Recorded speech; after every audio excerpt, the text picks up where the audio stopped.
Shalom Aleichem, meu irmão e minha irmã, como vão vocês? Que Hashem vos abençoe em nome de Yeshua. Hoje eu quero falar sobre Doeg, o assassino. Se lembra quem era Doeg? Você sabe o que ele fez? Você tem noção do estrago que esse homem causou em Israel? Não? Eu vou te falar agora, vou te mostrar isso agora. Tem um texto em 1 Samuel, no capítulo 21, do verso 4 ao 7, eu só vou ler o finalzinho dele, e diz assim: estava, porém, ali naquele dia um dos criados de Saul, detido perante o Eterno, e era o seu nome Doeg, Idumeu, o mais poderoso dos pastores de Saul. Qual é a cena, o pano de fundo para tudo isso? A cena é a seguinte: Davi, junto com os seus homens, estava sendo perseguido por Saul. O que Davi faz? Davi então vai para uma cidade de Nob, e nessa cidade ele pede ao sacerdote que possa ajudá-lo de alguma forma, porque ele chega com fome, ele não tem nenhuma arma. Então Davi chega e pede que ele seja ajudado junto com os seus homens, porque ele está sendo perseguido injustamente por causa do rei Saul. Só que Davi não conta a história, Davi não diz qual é o problema que aconteceu. Davi simplesmente procura ajuda pelo sacerdote. Então, lá entre as pessoas que estão naquela cidade, tem um homem chamado Doeg. Ele era idumeu, isso é importante, e esse homem era um dos homens mais poderosos que estavam no reino de Saul. Ele era um pastor, ele era muito rico, e esse homem estava lá.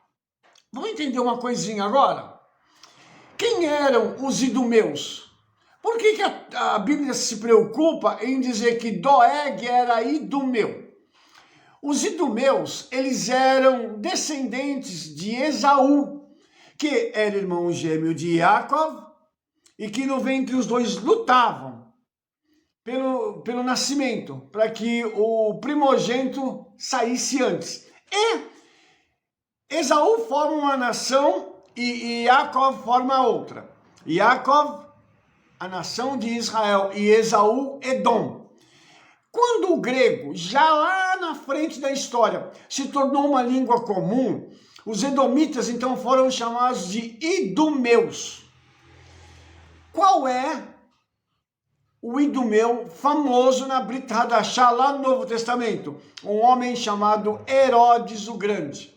Nós sabemos que Herodes era um homem impiedoso, Herodes era sanguinário, ele teve muito sangue nas suas mãos, assim como Esaú, que era um homem que não se preocupava a não ser com seu próprio bem-estar. O que Esaú queria era que ele pudesse estar bem, não importando o que acontecesse com os outros. Segundo a tradição judaica, inclusive Esaú matou Nimrod, que foi um poderoso caçador diante do Eterno, segundo a Bíblia. Então, quando a gente começa a pegar a história, a gente vai ver que Esaú, ele tem uma índole assassina. E os descendentes de Esaú vão se tornar, então, modernamente, parte do Império Romano. Se nós pegarmos tudo que o Império Romano fez a nível de atrocidades, vamos entender o seguinte: o mesmo espírito que atuava em Esaú vai atuar em Doeg, vai atuar em Herodes e atuou no Império Romano, trazendo morte e destruição a muitas vidas, sem se importar quem eram essas pessoas, simplesmente matar para poder ter uma autoafirmação, para poder se colocar como alguém poderoso. Então, o Doeg, voltando para o Doeg agora, o Doeg, esse personagem, ele vai aparecer de novo numa reunião que Saul faz com os seus, digamos assim, correligionários, com o pessoal do seu reino. Ele chama os filhos de Benjamim e diz assim: ouvi, peço-vos, filhos de Benjamim, dar-vos-á também o filho de Jessé a todos vós, terras, vinhas, e far-vos a todos, chefes de milhares e chefes de centenas, para que vós todos tenhais conspirado contra mim. Engraçado, Saul tem uma coisa interessante nele. Saul argumenta com os filhos de Benjamim, que ele pergunta, será que Davi vai dar para vocês terras, vinhas, ele vai constituir vocês pessoas de autoridade dentro do reino dele? Olhe só o que Saul está dizendo. Ele está falando na troca de lealdade por favores. E nós conhecemos isso muito bem hoje, na política e em outros segmentos da sociedade. Isso tem acontecido muito, muito. E ele pergunta, por que vocês não falam comigo? Vocês estão conspirando contra mim, ou seja, vocês estão protegendo Davi e conspirando contra mim, que sou o rei de Israel. Lembrando que Davi já era virtualmente o rei de Israel, tinha sido escolhido pelo Eterno, ungido por Samuel, só faltava ele tomar posse do reinado. E Saul está perseguindo Davi por ciúme. Saul queria muito a morte de Davi. Por quê? Porque, além de tudo, além de Davi ser uma pessoa cheia da presença do Espírito do Eterno, além de Davi ser um grande guerreiro, Davi era um homem cuja personalidade cativava as pessoas. E Saul tinha ciúmes de Davi. Então, quando alguém se destaca por ser simplesmente uma pessoa de carisma, existem pessoas ao redor que vão ter ciúmes. E aí, eles vão querer a morte daquela pessoa. Hoje em dia a gente não pode matar alguém, mas tem uma outra estratégia que eu vou mostrar para você aqui, como fazer para matar alguém sem colocar a mão naquela pessoa. Veja bem, vamos continuar o texto. Saul continua argumentando da seguinte forma, e ninguém há que me dê aviso de que meu filho tem feito aliança com o filho de Jessé. Ele reclama agora, o meu filho Jonathan fez aliança com Davi e ninguém fala para mim. Isso significa que Saul não tem nem intimidade com seus próprios filhos. Nem os filhos falavam o que eles estavam fazendo para Saul. Olha que coisa horrível. Continuando. E nenhum de vós há que se doa de mim e mo participe. Ou seja, não tem ninguém para fazer uma fofoquinha e me contar isso? Pois meu filho contra mim se tem sublevado, o meu servo a armar ciladas, como se vê neste dia. A reclamação de Saul está a nível dos seus liderados e da sua própria família. Até a família está contra Saul. Até a família não fala para Saul as coisas que eles estão fazendo para protegerem Davi. Porque Jonathan entendeu quem era Davi. E Jonathan vai fazer uma coisa espetacular. Quando Jonathan viu Davi, ele queria ser Davi, mas ele não podia ser Davi. Mas ele era o virtual herdeiro do trono. O que Jonathan faz? Ele entrega a capa dele, que é o talite, entrega a espada, entrega o arco, e fala para Davi o seguinte, olha, tá aqui, eu vou te dar inclusive as minhas vestes. Aquilo foi um ato profético de Jonathan reconhecendo que Davi reinaria no seu lugar. Preste atenção nisso. Agora, a próxima cena dessa armação, desse chororô de Saul, na próxima cena quem entra? Doeg. Então respondeu Doeg, o texto continua, o Idumeu, que também estava com os criados de Saul, e disse, ao filho de Jessé, vi vir a Nob, a Aquimeleque, filho de Aitube. Apareceu o fofoqueiro, a pessoa para fazer Lashon Hará, maledicência, e ele entrega agora, não só Davi, como também Aquimeleque, que é o sacerdote local. E ele vai entregar toda uma cidade.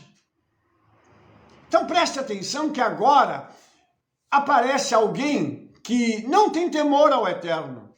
Alguém que não se importa em abrir a sua boca para poder falar mal de outrem. Essa pessoa é um idumeu, herdeiro da mesma unção de Esaú, violenta, que não se importa com os outros, que estava interessado mais no seu lucro próprio, no seu ganho, do que na vida das outras pessoas. Como é que isso aconteceu depois? Saul, então, vai até a cidade de Nob. E Saul, chegando lá, ele conversa com Aquimeleque, que é o sacerdote, e Aquimeleque fala assim: e quem entre os teus criados é tão fiel como Davi, o genro do rei, pronto na sua obediência e honrado na tua casa? Aquimeleque não sabia do que tinha acontecido. Aquimeleque chega para Saul e diz assim: o teu genro, Davi, que você quer matar, é uma pessoa maravilhosa, um homem honrado, um homem temente ao Eterno. E ele fala: longe de mim haja eu consultar por ele, Elohim. Ou seja, eu não vou perguntar para o Eterno o que está acontecendo, porque ele é teu genro, rei. Se eu honro o rei, eu tenho que honrar o teu genro também. E aí, veja bem o que Aquimeleque diz agora: não impute o rei causa nenhuma a teu servo, nem a toda a casa de meu pai, pois teu servo não soube nada de tudo isso, nem muito, nem pouco. Aquimeleque está dizendo o seguinte: Saul, eu estou inocente nessa história toda. O que está acontecendo? Por que você veio me confrontar com algo que eu nem estou sabendo? Mas Saul foi por causa da palavra de Doeg, a fofoca de Doeg. Agora preste atenção no que vai acontecer. Olhe as palavras de Saul. Porém o rei disse: Aquimeleque, morrerás certamente, tu e toda a casa de teu pai. Saul, então, agora, apesar das palavras do sacerdote Aquimeleque, que eram todas elas verdadeiras, Saul já decreta a morte dele instantaneamente. Ou seja, o primeiro resultado da fofoca de Doeg, qual é? A morte do sacerdote Aquimeleque e de toda a sua família. Saul, então, vai ordenar aos seus servos que matem Aquimeleque e os demais sacerdotes que lá estão. Ninguém se move, porque eles entendem a implicação de matar um sacerdote que estava vestido com as vestes sacerdotais. Os servos de Saul entendem tudo isso e ficam paralisados, ninguém faz nada. Aí, o rei Saul diz para Doeg: vira-te tu e arremete contra os sacerdotes. Então virou Doeg o idumeu e arremeteu contra os sacerdotes, e matou naquele dia 85 homens que vestiam éfode e linho. Isso é importante. Ninguém quis matar os sacerdotes e Aquimeleque. Doeg era capaz de fazer isso. E além de ser fofoqueiro, Doeg vai então e vai para a ação, ele parte para cima dos sacerdotes e mata todos. E a escritura registra que ele matou 85 homens. Preste atenção nisso. Também a Nob, cidade desses sacerdotes, passou ao fio da espada. Doeg, então, não ficou feliz de matar só os sacerdotes, ele mata agora desde o homem até a mulher, e desde os meninos que mamavam até os bois, jumentos e ovelhas, passou ao fio da espada. Doeg matou uma cidade inteira de sacerdotes. Vamos fazer uma aplicação disso. O que o fofoqueiro faz? Quem faz Lashon Hara, maledicência, o que essa pessoa faz? Ela mata o sacerdote, a família e toda a cidade, inclusive com seus bens. Imagine então o resultado da postura de Doeg. Nessa história toda vai escapar só um homem. O resto, todo mundo morreu. Você imagina então o mal que é quando alguém abre a boca para falar contra um servo do Eterno, porque Davi era um servo do Eterno, um ungido do Eterno. Aí nós temos os doegues de plantão, que falam mal, se levantam contra a autoridade de sacerdotes, de homens de Deus, dividem famílias, dividem igrejas, congregações, sinagogas e acham que está tudo bem. Com o consentimento daquele que é o rei, que aqui Saul simboliza Satanás, né? Que está guiando tudo e falando assim, vai, faz, mata, acontece. Homens e mulheres guiados pelo diabo, que abrem a boca para prejudicar a vida de outras pessoas. Isso é pouco. O resultado disso é que sobra um homem chamado Abiatar. E Abiatar anunciou a Davi que Saul tinha matado os sacerdotes do Eterno. Então Davi disse a Abiatar, bem sabia eu naquele dia, estando ali Doeg, o idumeu, não deixaria de denunciar a Saul. Eu dei ocasião contra todas as almas da casa de meu pai. Fica contigo, não temas, porque quem procurar a minha morte, procurará também a tua, pois estará salvo comigo. Abiatar, então, vai contar para Davi o que aconteceu, porque ele foi o único que conseguiu escapar desse massacre feito por Doeg. E mais importante agora, é a gente entender uma coisa. Davi fala assim, eu sabia que Doeg ia fazer isso. Quando Davi viu Doeg, ele entendeu que aquele homem não ia ter misericórdia, que ele seria o portador das más notícias para Saul, ou seja, a fofoca sairia dali, por conhecer Doeg, por conhecer o seu caráter, por saber quem era esse homem. Mas a história não acaba aí. Porque Abiatar fica agora junto com Davi, e Davi protege Abiatar até que ele assuma o reino. E as coisas possam ser diferentes a partir daquele momento, porque Davi já tinha sido ungido rei de Israel. Uma coisa interessante é que Saul tem uma morte bizonha.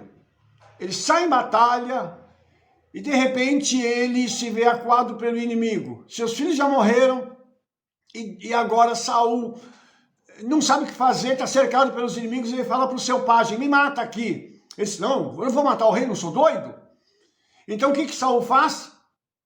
Saul se suicida. E nós sabemos que um suicida não tem lugar no reino do Eterno. A morte de Saul foi estúpida. Por quê? Porque ele quis matar o ungido do Senhor. Não se fala nada, não se tem notícia sobre a morte de Doeg. Mas certamente a morte de Doeg não foi a morte de um justo. Certamente a morte daquele homem foi algo terrível. E eu queria que você pudesse entender agora isso. Todos os que se levantam contra os servos do Eterno com fofoca, têm como prêmio a morte. Rabino, de onde você tirou isso? Salmo 52, que é um salmo de Davi, ele diz o seguinte, por que te glorias na malícia, ó homem poderoso? Pois a bondade de Elohim permanece continuamente. A tua língua intenta o mal, com uma navalha afiada, traçando enganos. Tu amas mais o mal do que o bem, e mais a mentira do que falar conforme a retidão. Amas todas as palavras devoradoras, ó língua fraudulenta. Preste atenção nessas próximas palavras de Davi agora. Davi dizendo do que o Eterno faz com aquele que fala mal, que mata as pessoas com a língua. Também Elohim te destruirá para sempre. A destruição eterna aqui significa que essa pessoa vai para o inferno. Arrebatar-te-á, arrancar-te-á da tua habitação e desarraigar-te-á da terra dos viventes. Ou seja, a sua morte está próxima. Então, eu gostaria de dizer algo para você agora, em nome de Yeshua. Se alguém falou contra você, se alguém se levantou contra a sua vida, não se preocupe. O teu juiz, o meu juiz é Elohim, o poderoso. Aquele que vê todas as coisas, que escreve tudo num livro e que está preparado para julgar aqueles que se levantam contra os seus servos. E o final desses versos diz o seguinte: e os justos o verão e temerão. Toda vez que nós vemos o Eterno punindo alguém que se levantou contra as nossas vidas, há temor. Davi continua dizendo, e se rirão dele. Rabino, mas como assim ele vai rir? Sim, ele vai rir porque ele vai entender que a justiça do Eterno foi feita.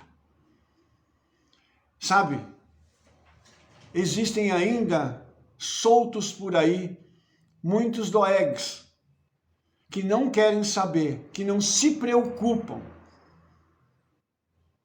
em abrir a boca para matar alguém. Aquela pessoa que faz a maledicência, o Lashon Hara, ele mata no mínimo 3 pessoas de uma vez, porque ele mata a pessoa de quem ele falou, a pessoa com quem ele falou e ele mesmo. Doeg, quando fez o seu primeiro pronunciamento, estava diante dos servos de Davi, ele matou uma multidão. Isso acontece também quando alguém faz uma maledicência nas redes sociais. Ou quando alguém conta para uma outra pessoa e essa pessoa vai espalhando aquilo. Esse tipo de pessoa tem uma punição exemplar pelo Eterno. Então nós não precisamos nos preocupar. Mas fica o alerta para mim e para você. Não devemos abrir a boca para falar mal de ninguém. Quanto mais um servo do Eterno. Ah, Rabino, mas ele fez isso, aquilo, isso é problema dele. Ele vai ser julgado pelo Hakadosh Baruch Hu. Eu não fui chamado para ser juiz e sim servo. A minha oração é que o espírito de Doeg, o espírito de Esaú, que tomou Herodes e que hoje ainda está atuando dentro do Império Romano, que é o mundo que nós conhecemos, violento, o mundo que não se importa de passar por cima dos outros, que isso não invada a nossa vida, não invada o nosso lar e não entre dentro das nossas congregações. Em nome de Yeshua. Porque esse espírito de morte tem como resultado a própria morte. Aqueles que dão lugar a isso recebem como prêmio a própria morte. Que o Senhor nos livre de tudo isso em nome de Yeshua. Que nós possamos ter, ao invés do espírito de Doeg, possamos ter o espírito que estava sobre Jonathan. Quando ele viu Davi, ele disse assim, eu reconheço que você é o rei de Israel e eu sei que eu não vou reinar. Então eu entrego para você tudo. Faça o ministério que você tem que fazer, reine sobre a nação de Israel, porque você foi o escolhido do Senhor. Que assim seja conosco em nome de Yeshua. Te vejo no próximo vídeo. E se você gostou, dê um like, favorite, clique no sininho para você receber todas as nossas recomendações. E não esqueça, espalhe esse vídeo para todos que você conhece. Nos vemos em breve.